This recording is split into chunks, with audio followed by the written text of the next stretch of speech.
Hi everyone, Mark Durland here, and today we're going to talk about how to shallow your golf swing. And the first thing I'm going to do is I'm going to explain to you what that is, because I know there's a lot of people who are not sure, it's new terminology to them. So we're going to clarify that for you first, and then I'm going to give you a few effective drills to help you shallow out your golf swing for good. Please like, subscribe, and comment.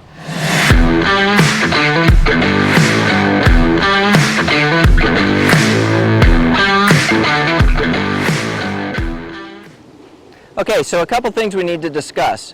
Where in the golf swing are we talking about it getting steep or shallow? And furthermore, what is steep and shallow? So the answer to the first question is I can get steep or shallow in the backswing, but we're not talking about that in this video, but I certainly will in future videos. We're talking about the downswing, so the top of your backswing to impact. The first one that I want to go over and describe to you in better detail is being steep in the downswing. So that would be, I take my backswing, I get it in a pretty good position, and then I start my downswing, and the right arm and the club work out in front of my body. And when this happens, you can see the butt end of the club is pointed directly to the ground. This creates a very steep angle. It creates an acute angle from the club head down to the golf ball and leads to steep. Now, a couple ball flights you might see for this, or mishits you might see from this, is you hit behind it often. We see fades, we see slices. We can see a pull if we close the club face. But we'll see the club travel a little bit more outside to in. Now let's talk about shallow.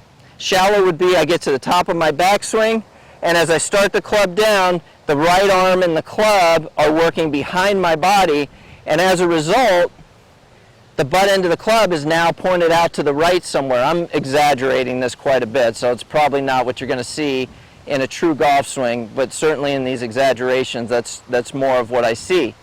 Now, believe it or not, we can see people who are too shallow, and when we do, they typically have a hard time making a divot, maybe hit behind the golf ball and hit up on the golf ball. They swing out to the right more, so they're going to see more draws, hooks. If they leave the club face open, they're going to see a block. So those will be more of the ball flight that you see if you were somebody who had it too shallow. But I'm here to tell you that what I see day in and day out on my tee, my lesson tee, is I see people getting very steep in their transition, in the downswing, and swinging more outside in versus inside out. Now let's talk about that real quick. Let's talk about the geometry of the golf swing. So if I swing the club outside in or over the top, you can see the club head is moving from a high position to a low position. So that's going to typically, it's not an always every time, but typically going to be a little more on the steep side. And when I swing the club more inside out, the club is moving more from a low position to a high position through impact. So that's going to tend to be more shallow. Now, the people I teach typically want to see a draw. Most of them want to see a straight ball flight, but if given a preference over a slice or a draw, obviously they want to see a draw. And so I'll work them more to this shallow position, again, understanding that a high percentile of people that come to me get over the top, they get steep in the downswing. So I'm finding ways to shallow them out, get them swinging more inside out. I'm going to share those ways with you next. All right, so if you want to eliminate that steep downswing for good, I'm going to give you 3 ways. And through my years of teaching, I found multiple ways to say the same thing, and I've taught enough volume, high volume of people. It's one thing I have going in my favor, is I've taught a ton of people. And we all relate to things differently. So when I can give you a few different ways, you as the student, something's going to stick, something's going to make more sense. And it may take some trial and error. Maybe you have to try 2 of the 3 or all three to figure out which one you like best. But there's 3 ways that I successfully shallow people's golf swing, get them swinging more inside out, day in and day out. Now the first way and when I teach, I like to move from least invasive to most invasive, and I think everybody here can understand why. If it's simple and you don't really have to think about it too much, it's a quick and easy change. And I do like external focuses versus internal focus. External focus would be swing over that tee, and internal focus is, okay, my right arm needs to do this, my left. But sometimes we don't have the luxury of using one or the other. Sometimes we have no choice but to make it an internal focus. But if I can stay away from that and help a student improve, I certainly will.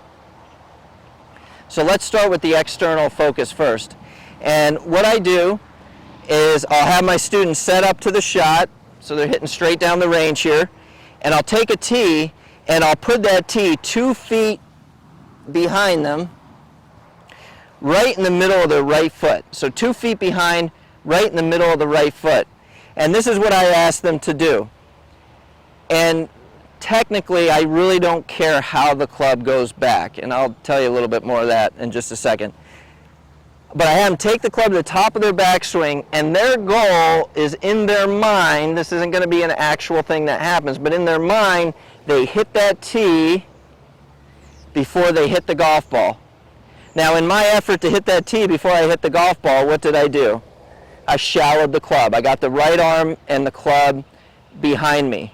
Now, as I'm working with students, and again, this is a decision you would make on your own, but as I'm working with students, they're like, okay, well, if he wants me to come down over that tee, I'm just going to go back over that tee.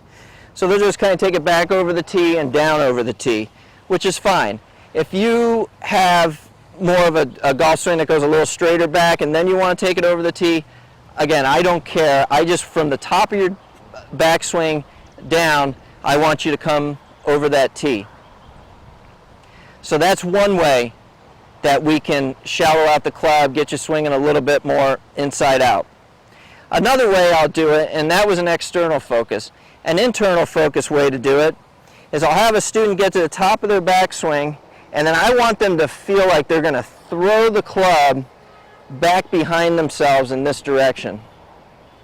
So as I do that, as I'm starting to throw the club back here, remember what's happening as I swing the golf club? My body's turning, I'm rotating. So as I throw the club back, I'm rotating, and look at where that club head's coming from. It's coming over the tee again. It's just a different communicator to say the same thing. All right, get to the top of the backswing. I want you to feel like you're going to throw the club back that direction. And at times what I'll do is I'll actually put an alignment stick. I've done it with golf clubs too. And I'll actually have them physically throw the alignment stick or the golf club back that direction. And as they're doing that and their body, remember, is spinning towards the target, shallows them out, gets them attacking the ball a little bit more from the inside, which now we know are synonymous with each other. So as you can see, I don't use a ton of training aids, and I like to use things that people can find: tees, golf balls, head covers, alignment sticks, things that are easy for players to access when they're on the driving range, when they're practicing. So here's the third and final way that you can use to help shallow out your golf swing, get you attacking the ball a little bit more from the inside. The first thing I'm going to do is I'm going to take this alignment stick and I'm going to put it on the right in front of the golf ball. And you'll see why in just a second. The next thing I'm going to do is I'm going to take a golf ball and I'm going to drop it back here somewhere back behind me. And I'm going to take another golf ball and I'm going to drop it up here on the other side of the target line. And the reason I have this alignment stick here is if I just put the balls down, as a student's practicing, they start aiming themselves with the golf ball. So this is just to help us stay aimed at the target that we have out there.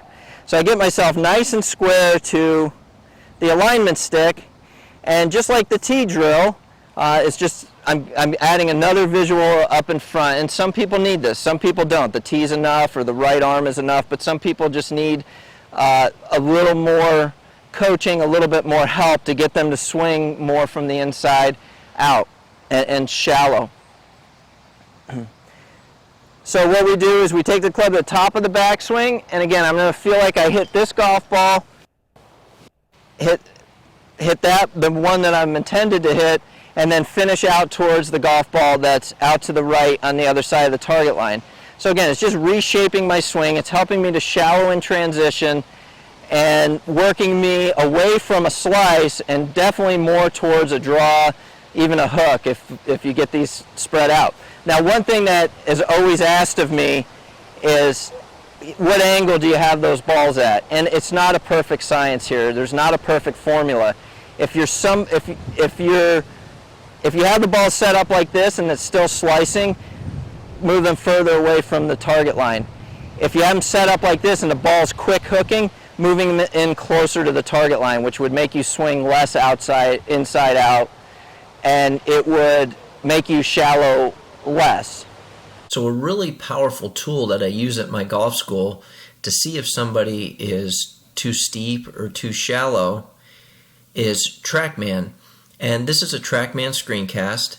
So the first thing I want to do is run you through what you're looking at here. People come back and they look at my computer screen, as you are now, and see a chart, they see numbers, they see some video, and it looks complicated, but it's really quite simple. And I tell my students to pay most attention to the picture. The picture tells 1,000 words. And so I'm going to describe to you what's in the picture right now. So this white line that we see right here, that's the target line. That's a line from TrackMan out to this flag that I was aiming at. The blue line is the club path. That's the direction the club is traveling when we strike the golf ball. And this red arrow is showing where the face is pointing when I struck the golf ball. And this orange line is the actual flight of the ball. Negative numbers on TrackMan are left of the target line. Positive numbers are to the right, except for this attack angle. That's the angle the club is coming into the ball. Negative means down, positive means up. So when I'm hitting a ball off the ground, as I am here, we definitely want to hit down, but there is a point of diminishing returns where we're hitting down too much sometimes. So I made two swings here, and one of them I purposely made it steep, and the other one I swung more shallow. And I wanted to compare the two for you just to further understand a steep downswing versus a shallow downswing, and just take the conversation a little bit further. So what I'd like to do right now is we're just going to compare these two side by side. You can see here the one on the right. So this was the first one. This would be steep. How do I know it's steep? I know it's steep because I made the swing, but also I look here and I can see the attack angle is 8.5 degrees down. The average, I think the tour average with an 8 iron is probably going to be somewhere around 4 degrees down, 3.9. This other number here that you can see is the swing plane. If you think of the swing plane, that would be like the pane of glass around Ben Hogan, if you ever saw that picture. So 90 degrees would be that pane of glass straight up and down. 0 degrees would be it laying flat on the ground. So 66 degrees is fairly steep for an 8 iron. And I'm going to show you the swing in just a second. Now if we come over here to the left, and before we do that, notice, remember I said when we're outside in or over the top, we're going to tend to be steeper. That's the geometry of that swing. And notice I'm swinging to the right, so it's a positive club path. That's the blue line. So I'm swinging right 5 degrees. So I'm a left-handed player, so swinging right would be over the top. And as a result, I'm hitting down 8.5 degrees, which is a bit too much, and I have a pretty steep swing plane of 66 degrees. We come over here, and I'll show you the swings in just a second, and you'll see the difference between the two. But notice now I'm swinging inside out 5 degrees, so I basically flipped the grid. I went from swinging 5 degrees right to swinging 5 degrees left. Swinging left for a left-handed player would be inside out. Remember the geometry there is low to high, so I'm not going to be hitting down as much. It's going to be more shallow, and as a result you can see my club path is, my attack angle is 3.7 degrees down versus 8.5 degrees down. And my swing plane is flatter. I'm closer to 58 degrees with my swing plane versus the 66 we saw over here. So that's all, might be a little complicated for some of you, and that's getting into the metrics of it all. But the visual aspect of it, let's just look at these swings together. And I'm going to look more from top of the backswing down and kind of see how they're different. So I'm going to get them both to the top here and try and link them together. Hopefully they'll be pretty close to each other. So I'm going to go ahead and start the downswing. And right about here we're already starting to see a lot of difference. And the difference that I'm looking at is you can see the butt end of the club is pointing more directly at the ground, where here I've got the butt end of the club pointing more to the ball, even slightly outside of the golf ball. So this would be your shallow over here, steep over here.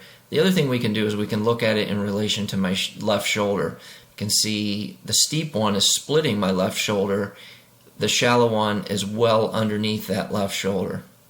And then I'm going to keep coming down. Notice this next frame here. This is a good thing that we look for as golf instructors, is we like to see the shaft split the bicep half, on the way down in the downswing.